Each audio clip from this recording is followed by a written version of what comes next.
안녕하세요. 만나서 반갑습니다. 역사가 김영주입니다.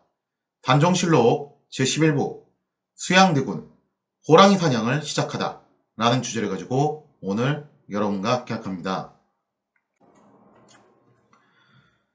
시간 순으로 좀 잠깐 사건을 다시 배열을 해드리면요. 1453년 5월이었습니다. 그러니까 수양대군이 북경에 사신으로 갔다 온 다음에 4월 달에 역대 병요와 관련된 그런 이슈가 좀 부각이 됐었고, 이 5월 달은 뭐였냐면은 단종이 국혼을 해야 된다. 그 이야기가 좀 이제 이슈로 떠오르고 있던 그런 시점이었죠. 바로 이 5월에 변방에서 돌아와가지고 순장으로 임명된 인물이 있었죠. 그 사람이 바로 홍달선이고, 이 홍달선은 수양대군 라인이었다고 했습니다. 자, 이 홍달선이 이제 수양대군 라인의 굉장히 중요한 무장이었는데, 이 사람이 하필이면 순장을 맡게 돼요. 그리고 이 홍달선은 수양대군에게 어마어마한 기밀 정보를 전달을 해줬다는 거죠. 그 기밀이 뭐였냐? 홍달선이 자기가 이제 변경에 나가서, 사실 뭐 수군 첨절제사였죠. 어쨌든 그쪽에서 근무를 하면서 함길도에서 온 사람에게 들은 바에 따르면, 그러니까 이게 좀 모호한 게 뭐냐면은 누군지는 정확하게 거론하고 있지는 않아요. 근데 하여튼 함길도에서 온 어떤 사람이 한 말에 따르면은 뭐라고 얘기를 하냐면은, 지금 누군가가 북방의 무기들을 대량으로 빼돌려서 한양 도성에 은밀히 들이고 있다라는 거죠. 그리고 홍달수는 뭐라고 얘기하냐면은, 여기서 말하는 그 누군가는 필시 누구를 말하는 거다. 바로 안평대군이 아니겠냐. 안평대군과 김종석 일파가 왕위를 찬탈하기 위한 그런 역모를 준비하는 정황적 증거가 아니겠냐 하면서 그렇게 주장을 했다라는 거죠. 물론 홍달선이 수양대군에게 전한 이 정보라는 것은 터무니없는 내용들이 많았어요. 일단 출처 자체가 굉장히 불분명하죠. 그러니까 뭔가 좀 고위급 인사라든가 혹은 뭐 이름이나 이런 게 좀 정확하게 나와 있는 사람도 아니고 그냥 함길도에서 온 누군가예요. 내가 어디서 들었는데, 카드라 통신이잖아요. 따지고 보면은 이 얘기는 심하게 말하면은 그냥 즉석에서 지어내는 것도 가능한 이야기라는 거죠. 그런데다가 여기서 또 이제 생각해 볼 게 뭐냐면요. 정말로 김정석 일파가 반역을 도모하고 있다. 그래서 안평대군을 왕위에 올리려고 준비를 하고 있다. 그런 거사를 계획하고 있다면은 아마 이제 말을 그렇게 지어낸 것 같아요. 김종서가 과거에 이제 이 함경도 일대에서 꽤나 명성을 날렸으니까 그쪽에 있는 연출들을 이용해서 그쪽에 있는 무기들을 가지고 온 게 아니냐. 그래서 이것을 역모의 증거로 이렇게 수양대군 측에서는 제시를 했던 것 같은데, 근데 이건 조금만 생각해보면 금방 알 수 있습니다. 이미 김종서는 중앙센터의 권력 핵심을 장악한 상태예요. 그러면은 뭐하러 저 함경도에서 저 함길도 쪽에서 뭐하러 저렇게 복잡하게 무기를 가지고 와서 은밀하게 한양 도성으로 들여와서 숨기고 그런 걸 하냐 이거죠. 이미 중앙 조정의 요직은 거의 다 김종석 일파가 차지를 하고 있었고, 특히 황표정사라는 치트키가 있었잖아요. 구태여 군사적인 쿠데타가 아니더라도 그냥 수양대군 일파들 전격적으로 다 숙청해버리고 단종을 폐위시키는 것도 가능했고, 정말로 군대를 동원해야 된다면은, 아니 중앙에 있는 자기들 직속라인 군대를 동원해도 되는 건데 굳이 저 먼 함길도에서 한양까지 무기를 운송을 해올 필요가 뭐가 있냐 이거죠. 이게 좀 수상한 부분이라는 거예요. 자, 그래서 아무튼간에 이렇게 도성 안의 핵심 권력은 김정서가 장악하고 있는 상황이고, 김정서가 정말로 반역을 회책한다면은 그냥 도성 내의 군사력을 이용하는 편이 훨씬 효율적일 텐데, 굳이 이런 식으로 이제 정보가 들어왔다는 것은 의심을 해봐야 되죠. 이게 진짜로 이런 일이 있었던 건지, 아니면은 수양대군 측에서 김정석 일파를 일망타진하기 위해서 나름대로 이제 억지로 좀 이제 명분을 만든 건지 한번 생각해볼 문제라는 거죠. 자, 그리고 나서 이제 몇 달의 시간이 흐릅니다. 국헌 문제로 이제 한참 이제 옥신각신 하다가 수양대군이 이제 우국 충정의 마음으로 쌀로 밥 짓는 소리를 상소문으로 그럴싸하게 올렸죠. 그때가 이제 9월 달이었는데 바로 그 무렵이었어요. 9월 25일 무렵 이러한 류의 정보가 또 하나 입수가 돼요. 그게 뭐였냐면은 수양대군의 측근이었던 권람이 이런 얘기 하는 겁니다. 자신의 집에 갓밭이 일을 하는 개수라는 종이 있는데 그 개수가 우연찮게 영의정 황보인을 모시는 종으로부터 엄청난 정보를 들었다는 거죠. 황보인의 종은 개수에게 자신이 모시는 영상대감이 조만간 김정서 대감과 더불어서 금상을 피하고 안평대군을 옹립하려고 한다라는 어마어마한 발언을 쏟아냈다는 거예요. 그러니까 이게 수양대군 측이 일관되게 주장하는 정변의 명분이었죠. 저쪽에서 저렇게 하려고 했기 때문에 내가 먼저 선수 쳐가지고 선보고 후조치, 저 역도들을 처단을 한 것이다. 그래서 이제 사료의 내용을 보면 이렇습니다. 황보인의 가동으로 권람의 종, 개수와 더불어 협공을 동업한 자가 있는데, 그러니까 권람의 종은 개수라고 이름이 정확하게 나와 있는데, 그 황보인의 종, 정작 이 정보를 제공해줬던 그 황보인의 종은 그냥 종이라고만 나와 있지, 정확하게 누군지는 몰라요. 근데 어쨌든 이 황보인의 종이 개수하고 같이 동업을 하면서 좀 친하게 지냈던 모양이에요. 자, 그래서 황보인의 종이 개수에게 말하기를, 내가 나라 일을 아느냐 하니 개수가 내가 어찌하겠느냐, 나 같은 천한 종놈이 뭘 알아. 자, 그러면서 이제 이 황보인의 종이 자랑스럽게 이렇게 얘기한다는 거예요. 야, 넌 그런 것도 모르냐? 내가 아는 거 한번 얘기해볼게. 말하기를, 우리 주인 영상이 김정승, 여기서 말하는 김정승은 당연히 김종서죠, 등 여러 재산과 더불어 모여서 의논하여 장차 임금을 폐하고 안평대군을 세워 임금으로 삼으려고 하는데, 오는 10월 12일과 22일로 기한을 정하였다 하였다. 그러니까 날짜까지도 제법 구체적으로 얘기를 해줬다는 거예요. 10월 10일에서 22일 사이에 거사를 하기로 했다. 그거 말고도 뭐 이제 병력은 어떻게 조달할 것인지, 작전은 어떻게 계획할 것인지 등등의 내용들을 미주알고주알 개수에게 마구 늘어났다는 거죠. 하여튼 수양대원 측이 주장하는 명분, 그 거사와 관련된 정보들이 되게 이런 건데, 개수로부터 이 정보를 접한 권람은 황급히 수양대군에게 위급을 알렸죠. 그리고 이것을 수양대군이 굉장히 중요한 거사 명분으로 삼게 됩니다. 저쪽에서 먼저 이런 식으로 거병하려고 했기 때문에 내가 역도들을 처단하려고 한다, 선조치 후 보고다, 이런 식으로 또 논리를 짜는 거죠. 물론 우리가 여기서 의심해봐야 될 것은 이런 거예요. 일개 종이, 황보인을 모시는 일개 종이 어떻게 이 안평대군 일파가 그런 정변을 꾸미고 있는지를 갖다가 내용을 소상하게 잘 아냐 이거죠. 물론 뭐 이제 보면은 태종 이방원도 그렇고 수양대군도 그렇고 정변을 하는 과정에 있어서 측근 종들이 중요한 역할을 맡기는 했어요. 그런 사례도 있기는 있는데, 그래서 뭐 어쩌면은 뭐 이제 이런 식으로 이야기를 할 수 있겠죠. 저 사람이 이제 황보인의 최측근 종이다, 그래서 거사 정보를 소상히 알고 있는 거다. 100번 양보해서 그거는 그렇다 치겠는데, 아니 그래도 그렇지. 수양대군 일파가 확실한 권람의 종에게 이걸 의심 없이 그냥 미주알 고주알 다 털어놓는다, 저렇게 입이 싸가지고 무슨 거병을 하겠어요. 이것 좀 너무 수상한 거 아니냐 이거죠. 아무튼 수양대군에 있어서 이런 부분들은 매우 사소한 문제였죠. 중요한 거는 저런 말을 들었다는 게 중요한 겁니다.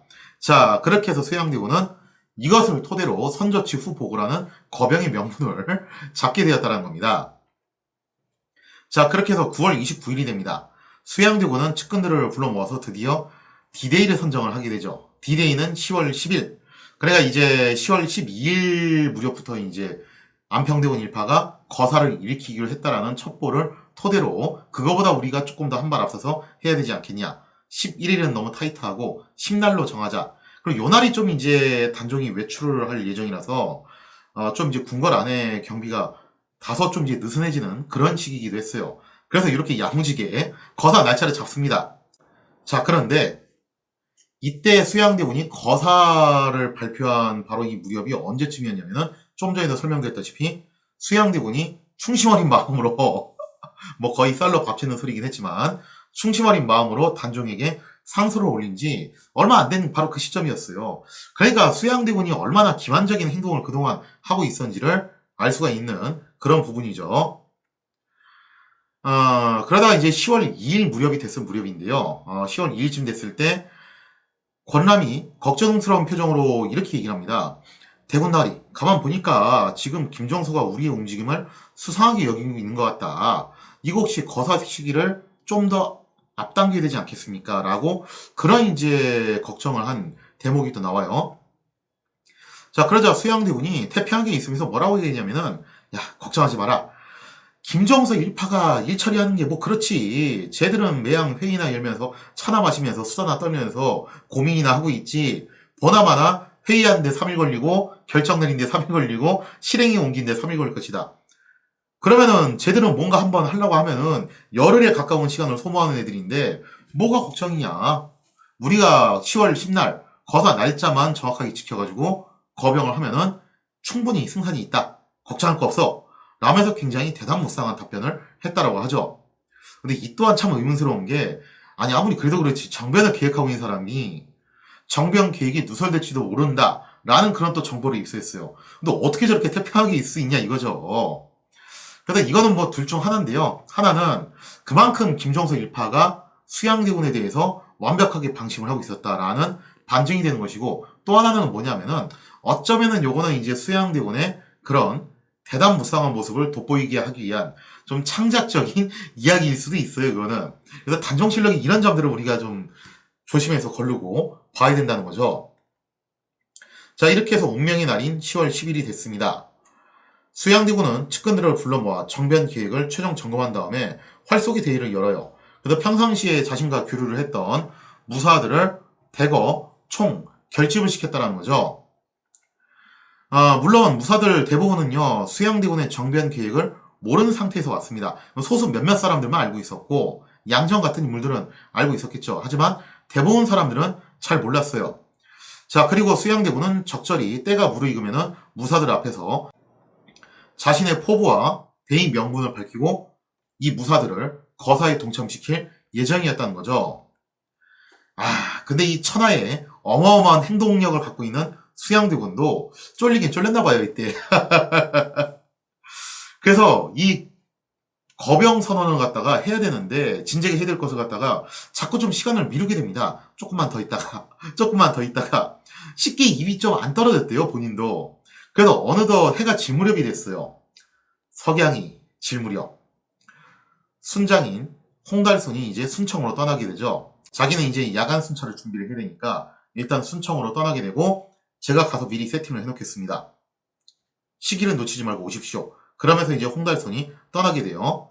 자, 그리고 더 이상 미룰 수 없다고 판단한 수양대군 드디어 입을 열어서 무사들을 모아놓고 거병의 포부를 밝히게 됩니다. 뭐 스토리는 뻔하죠. 지금 현재 김종서 등이 권세를 희롱하고 정사를 농단하면서 장차 금상을 패하고 안평대군을 옹립하려는 흉기를 꾸미고 있다는 거예요. 이건 막아야 되지 않겠냐는 거죠.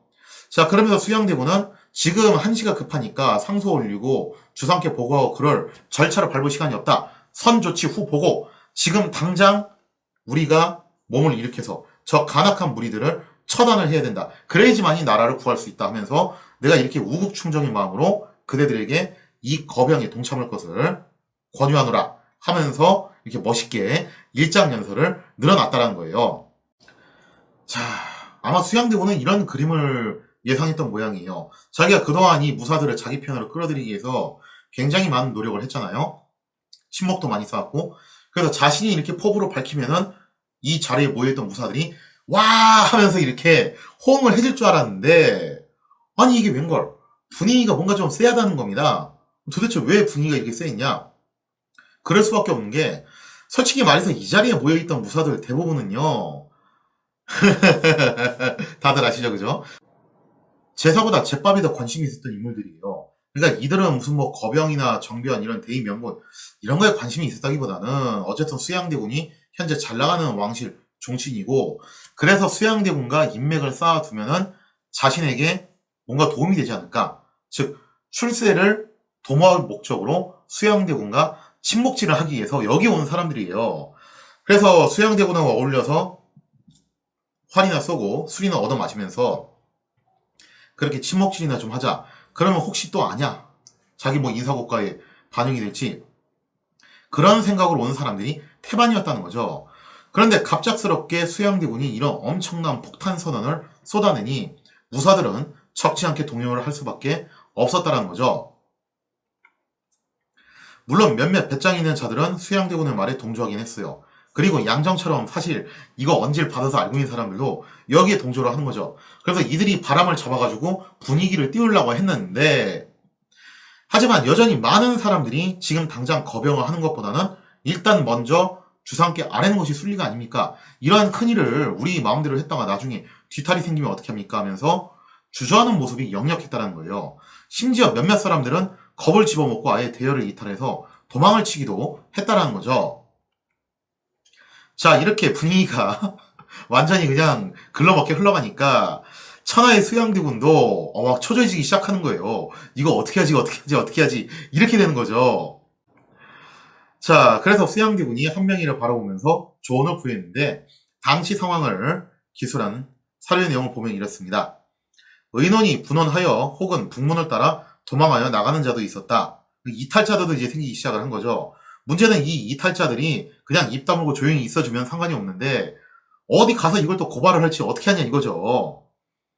세조가 한명에게 이르기를 불가하게 여기는 사람이 많으니 개교가 장차 어디서 나오겠는가? 이거 어떻게 하면 좋겠냐 하고서 물어본 겁니다. 그러자 한명희가 말하기를 길 옆에 집을 지으면 3년이 되어도 이루지 못하는 것입니다. 작은 일도 오히려 그러한데 하물며 큰 일이겠습니까 하였다. 그러니까 쉽게 말해서 무슨 얘기냐면은 집 한 채를 짓는데도 그냥 자질구레한 온갖 일들이 많이 생긴다. 하물며 이 나라를 바로 잡는 자기들 말에 따르면은 이 구국의 혁명을 하는데 중간에 난관과 시련이 없겠습니까? 그러면서 뭐라고 얘기하냐면은 공께서 지금 여기서 분연히 결단을 내리신다면은 모든 것이 순조롭게 풀릴 것입니다라고 그렇게 권유를 했다는 거죠. 그리고 그 자리에 같이 있었던 홍윤성도 이 말에 동의를 하면서 어차피 뽑아둔 칼 다시 도로 넣을 수 없습니다. 이 자리에서 밀어붙이시죠 라고 그렇게 권유를 했다라는 거예요. 그래서 수양대군은 결연한 표정으로 마침내 거병을 결심을 하게 됐다는 거죠. 물론 몇몇 사람들이 수양대군을 만류를 합니다. 대군나으리 이러시면 안 됩니다. 일단은 상소부터 올리시죠. 하지만 결심이 선 수양대군 의지가 확고했죠. 여기서 수양대군의 진면목이 좀 나오는 건데요. 수양대군이 왜 이 정변에 성공했는지가 정확하게 나오는 대목이에요. 그러니까 사람의 그 진가는 어디서 나오는 거냐면은 위기 상황 속에서 나오는 것 같아요. 결국에는 궁지로 몰아넣을수록 그 사람의 진면목이 나온다는 거죠. 수양대군은 주저하는 무사들을 향해서 뭐라고 외치냐면은 따를 자는 따르고 떠날 자는 떠나도 좋다. 나 혼자서라도 이거를 할 거니까 말리지 마라. 어디 감히 산에 대장부가 가는 길에 고춧가루를 뿌리냐. 그럴 거면 차라리 그냥 집으로 가라. 그런 식으로 말하면서 본인이 직접 앞장서 나가기 시작을 했다는 거예요. 그래서 뭐 야사에 따르면은 이때 이제 수양대군의 와이프 와이프 되시는 분이 나중에 이제 왕비가 되는 거죠. 그 와이프가 수양대군에게 갑옷을 이제 준비를 해가지고 제가 이런 날이 올 줄 알고 평소부터 미리 준비했습니다 하고 갑옷을 이렇게 대령을 했다라고 하는데 그건 야사 내용이고 사실 이때 수양대군은 평복 차림으로 갔어요 그냥. 왜냐면은 김종서를 방심시킨 목적으로 역시 그랬죠. 그래서 이것도 그만큼 이제 수양대군의 기지와 배짱 그리고 또 그 와이프 일화까지 곁들여가지고 뭔가 좀 이제 신화적인 모양새를 만들기 위해서 그런 이야기가 아닌가라는 생각이 듭니다. 이처럼 수양대군의 대담무사한 모습에 감동한 양정을 비롯한 몇몇 무사들은 죽음까지 불사하겠습니다 하고 수양대군을 따라 나서게 됩니다. 그리고 수양대군은 이들을 데리고 길을 떠나게 됐으니 목적지는 바로 김종서의 집이었다는 거죠. 사실 이날 김종서의 집에는 수양대군의 측근인 권람이 이미 한 차례 방문을 한 터였어요. 물론 권람이 김종서의 집을 방문한 것은 정변을 앞두고서 미리 정탐을 하기 위한 것이 당연한 이야기죠. 사실 뭐 그전에 신숙주도 한번 여기에 왔다 가거든요. 그래서 이런 식으로 주기적으로 김종서 집에 정탐자들을 보내가지고 분위기 파악하고 그런 것들을 게을리하지 않았다는 거예요. 아무튼 김종서는 이때까지도 수양대군이 설마 정변을 일으킬 것이라고는 꿈에도 생각하지 못하고 있었다는 겁니다. 참고로 김종서의 집이 어디 있었냐면은 이건 예전에도 한번 말씀드렸던 건데 김종서가 만약에 수양대군 측이 주장한 대로 그렇게 어마어마한 권력의 화신이었다면은 집이 여기 있지 않았겠죠. 서대문, 그러니까 돈이문 바깥에 있었습니다. 사대문 안쪽에 있는 게 아니라 바깥에 있었어요. 실제 권신들은 어디에 집을 좀 많이 갖고 있었냐면은 종로, 그리고 정동, 여기 일대 집을 많이 갖고 있었거든요. 정동이 옛날에 신덕왕후 강씨릉이 있던 곳이잖아요. 근데 하린의 권위로 이 신덕왕후 강씨릉이 성북구 쪽으로 이제 옮겨졌죠. 거기가 정릉동이 된 거고, 그리고 여기는 그냥 정동이 된 거고, 여기가 완전 금싸라기 땅이 돼요. 그 뒤로 재개발이 돼가지고, 요즘식으로 따지자면 무슨 뭐 그린벨트 풀려가지고 완전 부동산 값이 폭등을 한 거죠. 그래서 하린이 여기 제일 먼저 들어가서 말뚝박고 그랬다라고 말씀을 드린 적이 있는데, 진짜 권신들은 여기다가 주로 집을 지었단 말이에요.